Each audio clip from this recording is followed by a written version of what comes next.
caman ko non ko popa podu dɔw yɛrɛ taara ka t'u fotota irisi ambassade da la k'a fɔ ko tiɲɛ tɛ ko ninnu irisiw bɛ ɲɔgɔn kalama ko rectification ko colonɛliw tɛ ka irisi ko baara kɛ ko mɔgɔ fila bɔra o place la dɔrɔn olu ma minisiriya sɔrɔ k'o de nana ni nin bɛɛ ye parce que i b'a dɔn mɔgɔ dɔw bɛ yen tubabu b'a fɔ ko lire entre les lignes ils ne lisent pas entre les lignes u tɛ analyse kɛ kunkolo tɛ baara kɛ quoi olu bɛ Mali kɔnɔ yan o bɛ yen o jama de ka ca minnu t'u kunkolo lasɛgɛn k'a ɲɛɲini ni min fɔra dɔrɔn u b'a sɔgɔ i b'a fɔ sɛ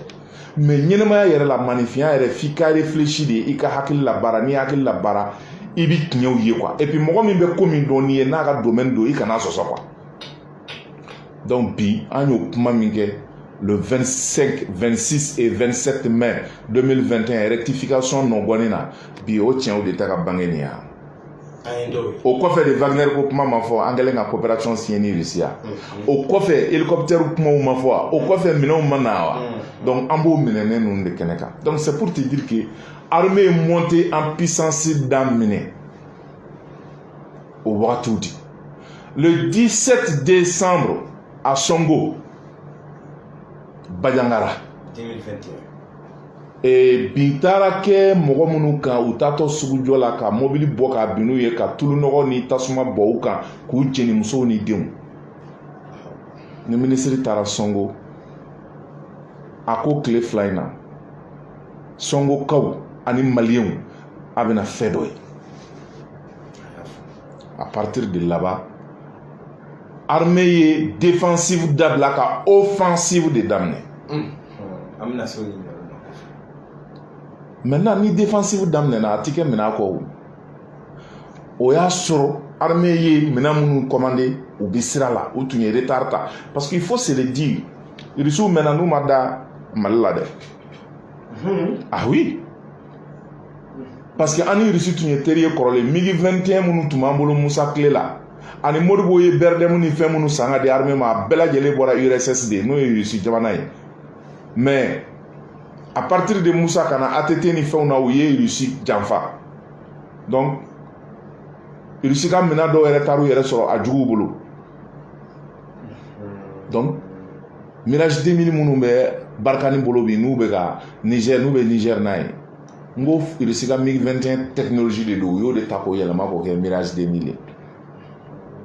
o de ye aéronautique avion ko o de y'o puissance yɛlɛ Faransi u ka sɔrɔ ka tuguni ka na ni u ka Mirage ye Rafale disons donc c'est pour te dire que Mali ni Russie cɛ sira kun tigɛra IBK y'a tenté k'a wuli IBK ma se la Russie n'a pas eu confiance en IBK parce que mɔgɔ minnu ye Russie janfa c'est l'ère du mouvement démocratique IBK est un acteur du mouvement démocratique mais ni colonel ninnu nalen u ye transition taabolo lajɛ Russie ye transition taabolo lajɛ u y'a dɔn fanga tɛ colonelw bolo fanga bɛ Faransi de bolo halisa u ma sɔn k'u ka minɛnw feere Mali ma fo rectification kɛlen Assimi Goïta ninnu ani les 5 colonels kɛlen ka fanga ta réellement Russie sɔrɔla ka danaya sɔrɔ Mali kan ka contrat fɔlɔw signé o hélicoptère minnu nana o de ye MI 171 ye an ye fila ɲini Russie ye 4 d'a ma ka fara a munition kan a ka munition baden d'a ma kan ka n'o san depuis ye ani Russie ka partenariat renforcé la o ko de kɛra sa avion bɛ na Mi 35 kelen nana dɔwɛrɛw nana minnu ma jira télé la minnu ma médiatiser bi Mali ka flotte aérienne min bɛ flotte aérienne de combat on est à 19 hélicoptères minnu bɛ kɛlɛ kɛ mais san joli kɔnɔ san joli kɔnɔ wa i b'a fɔ kalo joli kɔnɔ kɛ mais 19 o bɛɛ bɛ se ka na ni kalo damadɔ in kɔnɔna la ka daminɛ kɔrɔlen dɔw tun bɛ yan minnu tun tiɲɛnen don ko cloué au sol minnu tun nana tourisme u kun kɛra tourisme avion ye parce que u kisɛ cɛyɔrɔ t'u la foyi t'u la sɔrɔsiw y'olu labɛn k'olu équipement ɲini ka don olu la dɔwɛrɛw tun bɛ yen minnu kun bilalen bɛ u dɛsɛlen don ka entretien u y'o labɛn donc o tɛ tɛmɛ den 3 den 4 kan mais a tɔ fɛn o fɛn armée y'a bɛɛ de sangana o minɛn a bɛ sangana mɔgɔw tɛ bɔ a kalama o parce que ni hélicoptère bɛna a bɛna pièce détachée la a bɛna kɛsu de kɔnɔ o bɛna ka na monter n'u y'a monter a bɛ combat kɛ donc hélicoptère bɛna mɔgɔw tɛ bɔ a kalama i y'a faamuya donc bi Mali ka flotte aérienne on est à 19 avions de combat type sugu caman b'a la minnu bɛ an bolo donc fila min nana o de nana ka na dafa 19 la donc o de kama armée tɛ se ka kɛ armée ye fo a ka kɛlɛ kɛ duguma k'a se sɔrɔ et puis a ka kɛlɛ kɛ sanfɛ fɛnɛ ka sanfɛlan se sɔrɔ parce que une armée doit être polyvalente n'i sera duguma kɛlɛ la minɛn t'e bolo ka sanfɛ kɛlɛ kɛ terrain dɔw bɛ ani kɛlɛ dɔw bɛ bi kan i tɛ se k'a gagner duguma i b'a gagner sanfɛ o de kama kɛlɛ type minnu bɛ bi Mali kan o ye Mali tɛ se ka kɛlɛ minnu gagner duguma o de tun bɛ bi Mali kan ka taa bi kanw kan ka tunu ka taa attaquer minnu bila mɔgɔw ɲɛ ka tunu ou bien ka taa armée ka convoi attaquer ka tunu bi o tɛ se ka kɛ dɛ ni armée ka convoi attaquer maintenant minnu bɛ duguma an b'i susu o dɔrɔn tɛ sanfɛ fɛnɛ an bɛ hélicoptère wuli an bɛ t'i susu o ye n'i y'a attaquer o ye défensive ye mais offensive o ye anw yɛrɛ de bɛ yɔrɔ ɲini sa ka t'i yɔrɔ ɲini i dogolen bɛ yɔrɔ min k'i labɔ k'i susu ka se sɔrɔ i kan an y'o de kɛ mura ka t'i wɔgɔbɛ k'i susu an y'o de kɛ nara an y'o de kɛ giro kungokolo kɔnɔ an y'o de kɛ jabali an y'o de kɛ ɲɔnɔ an y'o de kɛ masina wa an y'o de kɛ la zone des 3 frontières Mali armée bɛ o de la an y'o de kɛ Sofara an y'o de kɛ Sikasso donc c'est pour te dire que bi l'armée malienne est sur la défensive an tɛ offensive la dɛ an tɛ défensive la dɛ an bɛ offensive la pardon parce que défensive ye n'i binna kan an bɛ munɛ du la ye o tɛ dɛ offensive ye anw yɛrɛ de bɛ t'e ɲini sa ka t'e neutraliser sabula kunun o an y'a ye de bi ne tun bɛna kɛ anw ka cɛfini ta bɔ ka furu da yɔrɔ la u bɛ sɔrɔ ka wuli ka riposter o banna mais bi anw yɛrɛ de bɛ ka wuli ka terroriste kɛ o tuma o se o plan kura n'o fɛnw jɔn de bolo o banna an ka armée yɛrɛ kun cantonné don i b'a mɛn chaque fois ko terroriste binna Kaɲinga u binna ni Kaɲinga i t'o mɛn bilen o i bɛ min mɛn sa terroriste u bɛ fɛrɛ ka taa bi eaux et forêts ni douaniers de kan parce que olu bɛ baara wɛrɛ la minnu tɛ armée ye olu bɛ ka fɛn wɛrɛw contrôler mais k'a fɔ ka taa bi kan kan ou bien ka taa bi armée kan terroriste y'o laban min kɔrɔbɔ o kɛra Mondoro o Mondoro wolola min na u y'o ye o mɔgɔ 100 ni mɔgɔ 50 ni kɔ an y'o de faga u ka terroriste la mais hali o ye France ka janfa de parce que France de ye a ka artillerie lourde ka t'o jɔ à 5 km ka Mali kan pilonner ka pilonner u ka drone de surveillance bɛ sanfɛ wagati min n'an ka sɔrɔsiw dispersera ka sɔrɔ ka mototigiw bila ka taa donc i b'a bila i kunkolo la attaque o attaque bɛ kɛ Mali ka poste dɔ la ou bien Mali ka camp dɔ la bagɛna ninnu minnu bɛ kungo kɔnɔ olu dɔrɔn tɛ se k'a kɛ dɛ France de bɛ renseignement d'u ma ka équipement d'u ma ka tila ka appui k'u ye appui fait duguma ou bien sanfɛ o de b'a to o bɛ se sɔrɔ 2014 minnu tun bɛ Musa Mara nɔfɛ Kidal janjo la France ye appui sol kɛ jugu ye ka appui fait kɛ jugu ye sanfɛ ka Mali armée décimée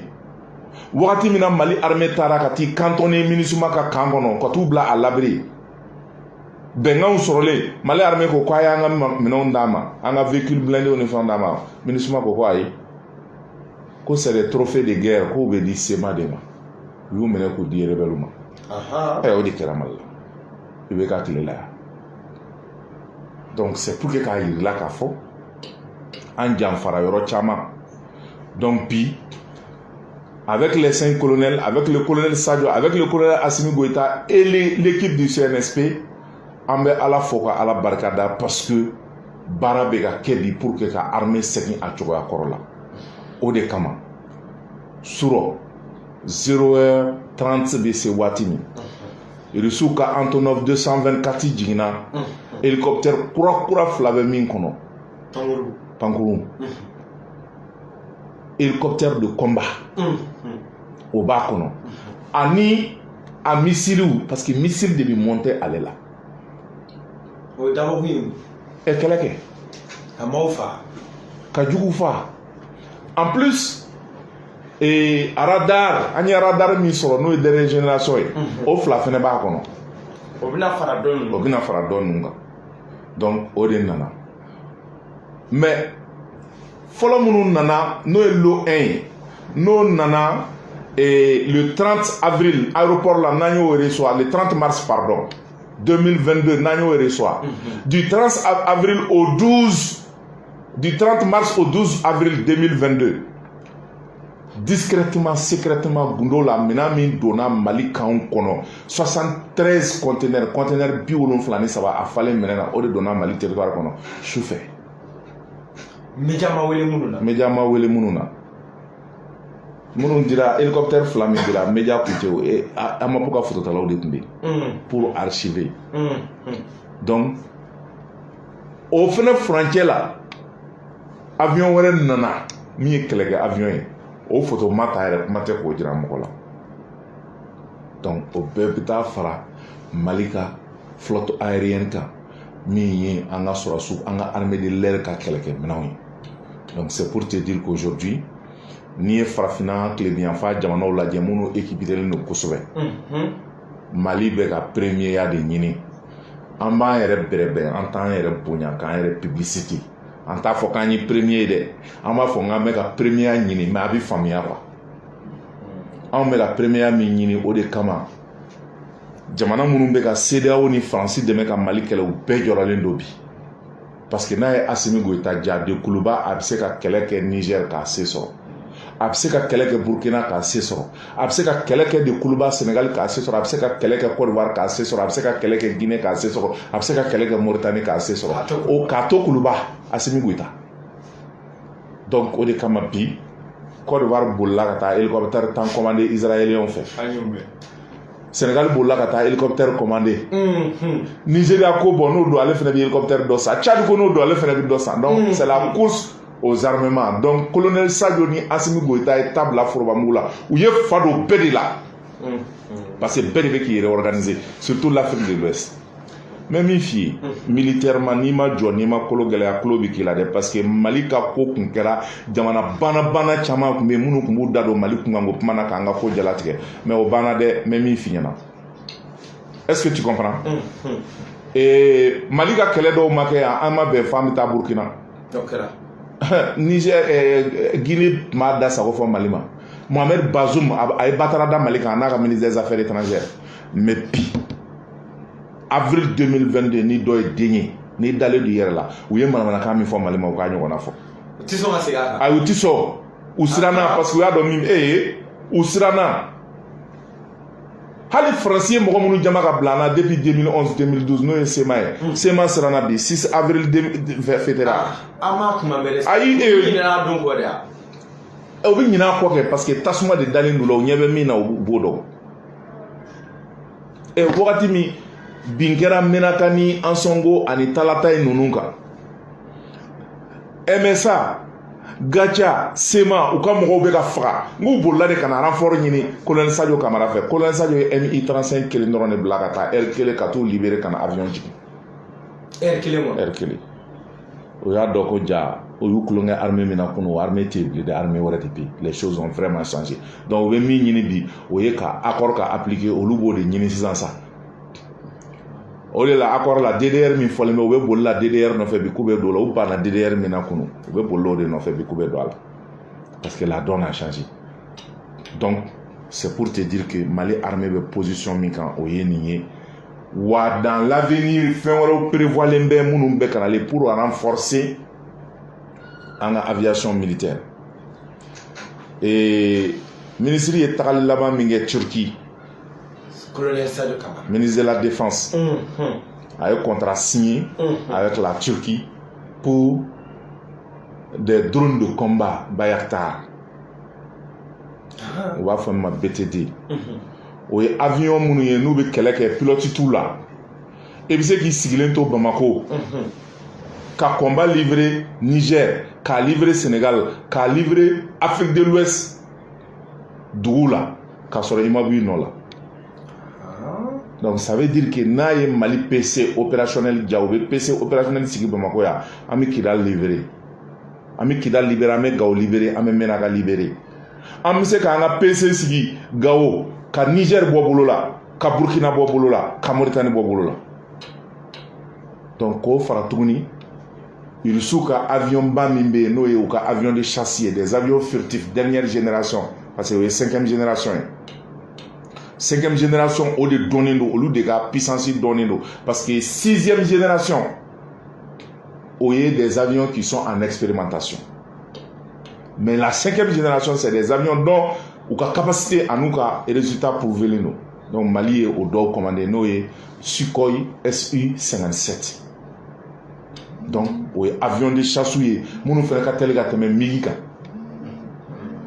u porte ka ca ni migi ye u bɛ se ka yɛlɛ sanfɛ altitude ba la ani kundama ba la ka tɛmɛ migi kan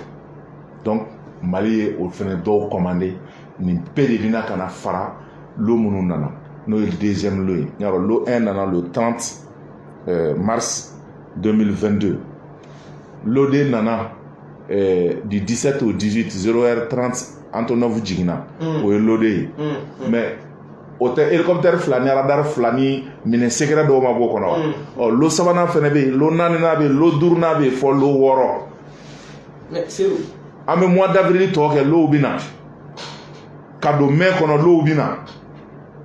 donc d'ici 6 mois o b'a sɔrɔ le Mali puissance militaire ko la kuma wɛrɛ de bi fɔ kunun sɔrɔ kɛnɛ kan maa caman mun hakili la k'a fɔ colonel Saidu Kamara ka an b'a ye nin Bangulo jigiyɔrɔ in na an b'a ye a y'a ka ciden kɛrɛnkɛrɛnnen de bila n'o y'a ka nɔrɔlabila général de division i yɛrɛ tɔgɔ ma Umaru Jara o bɛ mun de yira fɛn dɔw bɛ yen il faut que mɔgɔw k'a dɔn o ye jumɛn parce que Sadio ka kɛ kojugu le ministre de la défense a ka kɛ kojugu an ye imagine damadɔ minnu yɛrɛ MI 171 ani le 30 ta in olu image dɔrɔn de yɛrɛ la mais malidenw de ka nafolo bɛ ka taa nafolo min n'a dagosi ka bon kosɛbɛ k'a don minɛn na donc il faut que u k'a dɔn u ka wari bɛ ka taa yɔrɔ min na o ye la transparence a y'o instauré armée kɔnɔ la transparence deuxième chose k'i ka minɛn santa jira a bɛɛ tɛ i ka minɛn kumabaw k'o jira a b'a permettre minnu bɛ ɲɛdonna k'i la sur le plan diplomatie ou sur le plan géopolitique et géostratégique u k'u ka position falen a n'u ka yeta falen i kan aujourd'hui Mohamed Bazoum ka kuma yɛlɛmana dɛ Bazoum min bɛ mananakan fɔ Mali ma wala a ye discours falen non Bazoum ye discours falen dɛ Alassane ma ko de mettre un peu d'eau dans notre Nyamagoudjia Alassane bolila ka taa avion hélicoptère Tansan Israël fait